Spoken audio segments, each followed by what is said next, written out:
राधे राधे। राधे राधे महाराज जी, आपके चरणों में प्रणाम। महाराज जी, क्या पति पत्नी का साथ 7 जन्मों का होता है? और अगर पति या पत्नी, ये सब बेकार की बात है। महाराज जी, संसार में ऐसा कहा जाता है। जीव अपने कर्मानुसार आकर के संयोग वशात इस जन्म में बना है आकर के। अगर परस्पर आसक्त हो गया तो हो सकता है अगला कोई भी योनि मिले। तो जरूरी थोड़ी है अगर आप स्त्री में आसक्त हुए तो वो पत्नी थोड़ी बनी रहेगी, तुम स्त्री बनोगे जाके। भागवत में कोई भी बात हो उसका प्रमाण होना चाहिए। पुरंजनोपाख्यान है भागवत में, पुरंजनोपाख्यान। उसमें पुरंजन भ्रमण कर रहा था तो एक बहुत सुंदर महल देखा, बगीचा देखा, 9 द्वार का महल, विविध प्रकार के भोग विलास था। उसमें एक सुंदरी को देखा जिसका नाम पुरंजनी था। वो अपने अंगरक्षकों के साथ घूम रही थी, आसक्त हो गया। वो भी स्वीकार कर लिए दोनों। पूरा विवरण वो अध्यात्म का विवरण है। इसी बुद्धि पुरंजनी है और जीव पुरंजन है, और ये 9 द्वारों वाला ये पुर है पूरा। उसमें वो तो बड़ा लंबा विषय है, हम आपको सारांश में बताए। वो पुरंजन जब पुरंजनी में आसक्त हुआ, मरा, तो वो स्त्री बना जाके। और पुरंजनी अन्यत्र कहीं जन्म ली, लेकिन वो स्त्री बना जाके। वो जिस राजा की पत्नी बना जाके, वो राजा उससे बहुत प्यार करता था। अब वो वैसी राजा पे आसक्त हो गई। राजा युद्ध में मारा गया। अब वो चिता में, उस समय प्रथा थी, तो चिता में जलने के लिए बहुत विकल थी। तो पीछे से आवाज आई, ऐ सुन, मैं तेरा मित्र हूं, मेरी तरफ देख।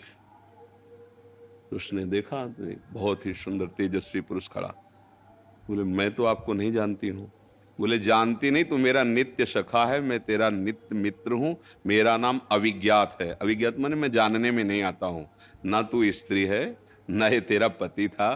तू देख। जब देख कहा ना, तो जैसे टीवी में दिखाई देता है ना, ऐसे उसे सैकड़ों जन्मों की स्मृति आ गई।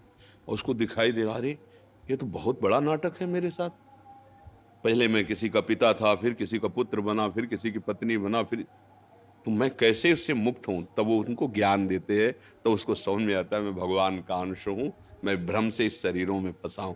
तो शास्त्रीय पद्धति के अनुसार ये तो बोले, तो मैं आपका साथ नहीं छोड़ूंगा 7 जन्म तक है। कैसे? जीव अपनी कर्म की गति के अनुसार। अच्छा, 7 जन्म तक आप जेल जाओगे, भले हो आपकी पत्नी आपको उसको जेल में रखने देगी क्या?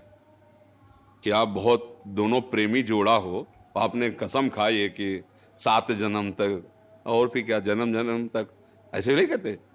एक जन्म नहीं, 7 जन्म तक, 7 जन्म नहीं तो जन्म वो समझते हम काल को अधीन किए जैसा हम चाहे। यही की जेल में आप बताओ, हमें प्रमाण दो कि आपके द्वारा अपराध बन जाए और आपको कानूनी सजा मिले आपको, तो क्या आपकी पत्नी को आपको साथ रहने में मिलेगा? नहीं मिलेगा ना। पत्नी हत्या कर दे किसी की और वो जेल जाए तो आपको साथ रहने को मिलेगा क्या? तो यही तुम 7 जन्म नहीं निर्वाह कर पा रहे, तो आगे क्या बात? बोलो, फेल हुआ ना ये बात 7 जन्म वाली। आगे तो अलग बात, पत्नी अच्छे कर्म करेगी तो स्वर्ग जाएगी, तुम गलत कर्म करोगे तो नरक जाओगे। वो क्या बनेगी, वो क्या, अलग अलग खेल। एक महात्मा में दृष्टांत में बताया था कि एक गांव के परिवार में संत जन आया करते थे। तो पत्नी बड़ी श्रद्धावान थी, वो सत्संग सुना करती थी। पत्नी के ऐसे भाग्य थे कि पति बहुत ही बहिर्मुख, इधर उधर आचरण करने वाला। पत्नी ने तो गुरु बनाया और नाम जप करना ऐसा। और पति तो बार बार प्रार्थना करते कि देखो, हमारे गुरुदेव भगवान आते रहते हैं, आप उनसे मंत्र ले लीजिए, बिना भजन का जीवन व्यर्थ का जीवन होता है ऐसा। तो एक दिन कहा, ठीक है आज हम गंगा स्नान करने जाएंगे, अपने गुरु जी से कह देना हमें दे दे मंत्र। स्नान करने जा रहे, 4-5 मित्र, कहाँ जा रहे हो? मैं बोलो रोज लगी रहती है, गुरु मंत्र ले लोगे तो आज ना। अरे कहा है, जहाँ वो ऐसे बहिर्मुख पुरुषों का संग, फिर उसकी श्रद्धा बदल गई। अरे कौन फंसे, ये नियम वो नियम, इतना जप इतना, ये सब हमसे नहीं होगा। घर आया और पत्नी को डांट लगाई, हमसे नहीं होगा।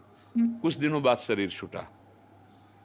पति में प्रियता होने के कारण वो भजन का वास्तविक लाभ नहीं ले पाई। वो एक राजा की राजकुमारी हुई जाकर के, और उसका पति हाथी हुआ जाकर के। अब वो पशु देह में जब वो राजकुमारी को देखता तब तो उसको समझ, ये मेरी पत्नी है। उसको पत्नी के भजन के प्रभाव से संबंध का बहुत बड़ा लाभ मिलता है। वो तो ये तो राजकुमारी हुई और मैं हाथी के शरीर में हो गया। अब जैसे जैसे नौ किशोर अवस्था होगी, अब वो राजकुमारी का स्वयंवर, तो हाथी ने भोजन छोड़ दिया, खाना पीना छोड़, क्योंकि उसको पता यह इतना हमें प्रेम करने वाली पत्नी अब दूसरा कोई वरण करेगा। राजा के बहुत वैद्य जो पशु सेवा चिकित्सा वाले थे, उन्होंने बताया बचेगा नहीं, कुछ खा पी नहीं रहा, ऐसा है। राजकुमारी पवित्र दृष्टि के भगवत भजन करने वाली थी, बोले हमें कुछ मिनट के लिए इस एकांत, इस जो हाथी का किशोर है इससे बात करने दीजिए, ये ठीक हो जाएगा बात करने मात्र से। नजदीक गई और कहा भगवत कृपा से, गुरु कृपा से तुम्हारे लिए ही हमारा जन्म हुआ है, क्योंकि तुम भजन नहीं किए। देखो तुम हाथी बने ना, हम किसी और के गले में माला नहीं डालेंगे, आपके ही गले में डालेंगे। पर अब आप जो गुरु मंत्र हमें मिला था वो हम आपको दे रहे हैं, अब चुपचाप जो मंत्र आपको हम सुनाई दे रहे हैं उसका आप जैसे बने तैसे चिंतन करो और भोजन शुरू करो। हम इतना भजन करेंगे कि अब आपको भी ले जाएंगे भगवत धाम में। वो राजकुमारी बनी, वो हाथी बना। पर भजन का फल ये था कि दोनों का पुनः संयोग हुआ।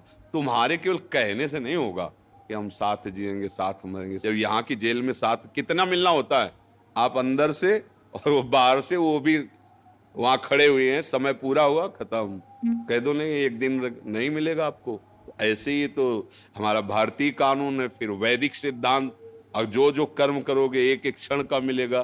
तो हमारे अध्यात्म मार्ग के अनुसार ये झूठी बात है, इसमें कोई दम नहीं। देखो हम सब भगवान